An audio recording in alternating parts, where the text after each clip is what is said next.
We are with none other than Dr. Anuraag. Well, first of all, congratulations for reaching this far. Thank you very much. You guys are doing a fabulous job.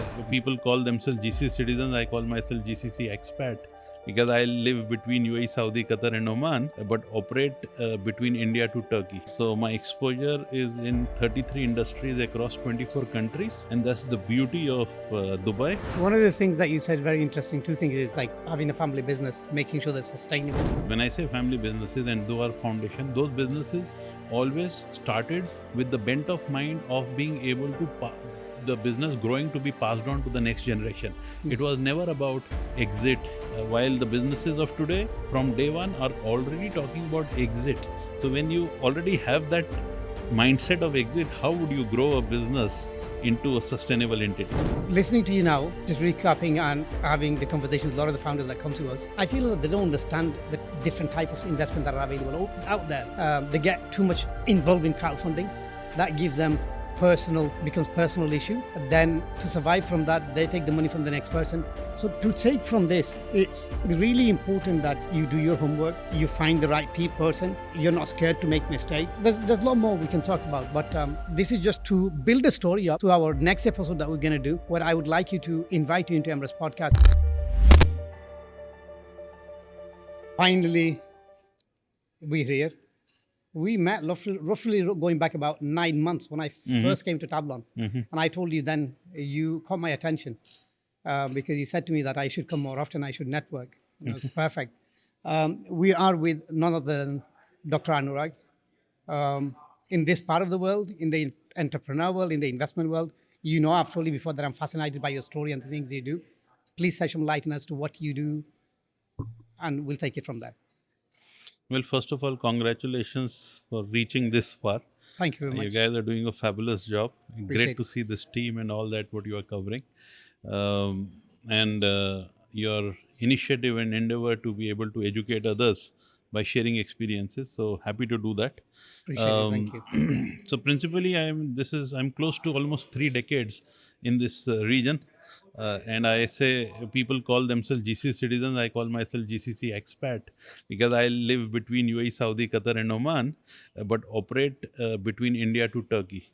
Okay. So my exposure is in 33 industries across 24 countries, and that's the beauty of Dubai.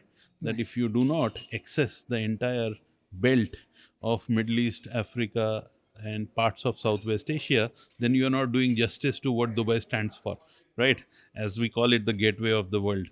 So my whole exposure has been around largest family business groups in the region, right? And which is basically the backbone of employment for many, feeds many mouths. So I am involved to now reached a stage where I'm sitting on the board of some of the largest family business groups in the region and ensuring, which is also a government initiative, that family businesses should not get disrupted and should be able to survive into next generation. So I'm involved in ensuring their remain sustainable, profitable, expand, scalable, investable.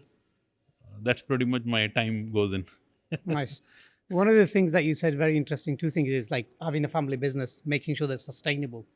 Then being in Dubai, being a center hub, that tapping into all of the parts, even Asia, which is very important. You invest in a lot of businesses.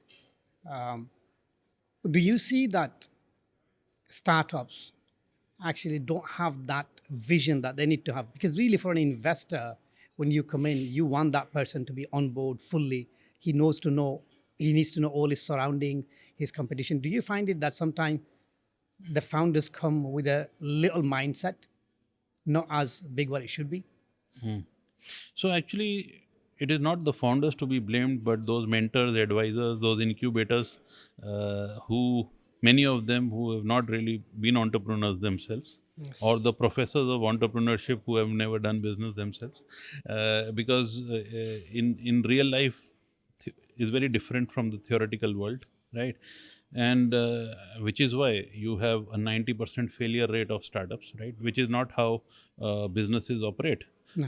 because the traditional businesses, when I say family businesses and those are foundation, those businesses always started with the bent of mind of being able to the business growing to be passed on to the next generation. It Yes. was never about exit, never Yes. about valuation. It was about sustainable, We're going to build profitable it, doesn't matter business, what yeah, happens. which can feed many mouths and which can be passed on to the next of kin and so, right? So that's why those are sustainable businesses. While the businesses of today, from day one, are already talking about exit. So when you already have that mindset of exit, how would you grow a business into a sustainable entity? Right, so this is really the crux of everything, and so everything is short term right now.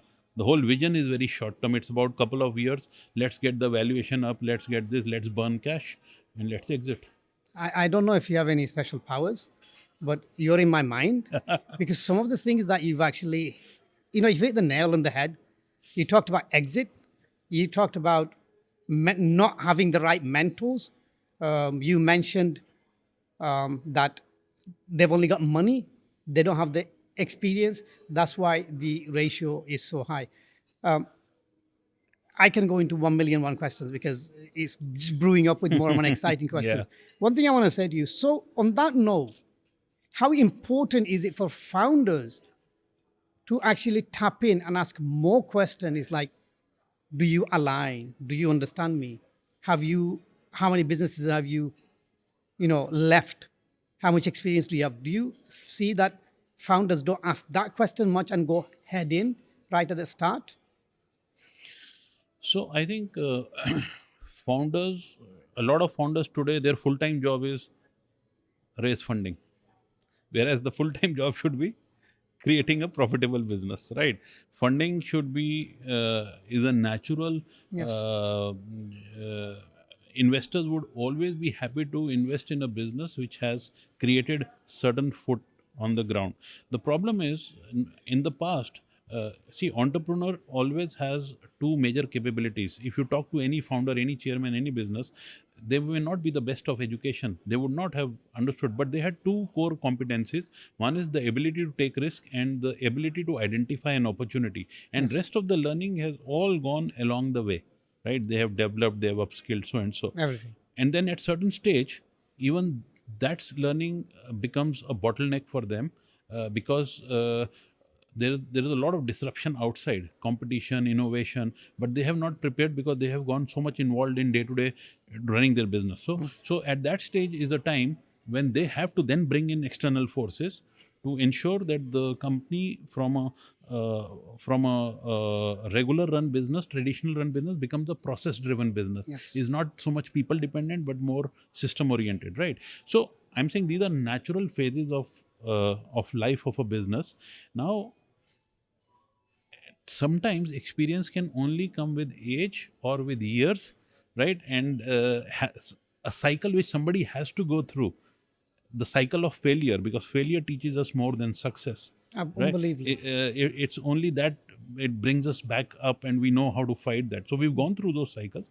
So which is why the combination, the founder should look for a strong combination of this experience joining hands with them as either co-founders or whatever you may call, with skin in the game, Yes. and then make a winning team. Global statistics say that I said 90% failure rate. Those 10% which are successful, 90% of those 10% are successful because the founder created this strong He experience. understands. Yeah. He understands. Yeah. So I Yes. think that is the crucial element of that blend. Even today, a gray-haired experience itself cannot bring innovation or disruption. So you need this combination. You see, one of the things that you talked about is exit. When I was paneling last time, somebody actually asked that, what is the exit clause? And really, he threw me away when, as he's come to raise funds and he's asking what exit clause is a investor looking for. I thought to myself, why would an investor go in and invest in a business asking for an exit clause when you are accepting the chance of failure? And why would, as a founder, you come in, what exit clause do you want? I mean, I totally understand that, okay, I have limited amount of money. I can only invest up to 2 million. Now your business is gone beyond that. You need to grow. You need to take it to other parts of the world. You need funds for that. That I can't invest, so you need to raise investment. So you can really buy me out. So that's kind of a safe But like you said, again, I think it's because the peer pressure, the pressure from the investor that it needs to work. I see that. I feel that I've given you money. With that money is do or die. I need my money back. For that reason, the founder becomes very tight. Every step they take is so measured. They're scared to fail, and the failure happens. So really, thank you very much for putting that light, because I know a lot of people are scared of that. Only one I want to go to is, do you feel as the founders are afraid of ask for the real money they need, and they don't see the real time that it's going to take them, and they're afraid to say that because they're going to lose investment? And how should they go about that? So founders don't do their homework very well, because you see, one size fits all is never going to happen. Never Now, gonna you happen. look at investors. There are angel investors, there are family offices, there are venture capitalists, there are private equity, there are institutional funding. Each investor has a different expectation of an ROI or in terms of their involvement with that business, right? But generally, founders will have the same pitch deck Yes. for everybody, Yes. right? How does it make sense? An angel investor is looking at versus a VC. The game is very different, right? VCs, a high failure rate is acceptable because they are okay with a few of the startups making 10x, 100x. They get their money. But for an angel investor, they want majority success rate, right? With a family business or a family office, they may want to get involved in the operation itself and bring them under their governance and control, so that you already have everything ready. Why do you need to spend money on creating an infrastructure which is already in place? You have the opportunity literally to propel because you have the backing system. Exactly.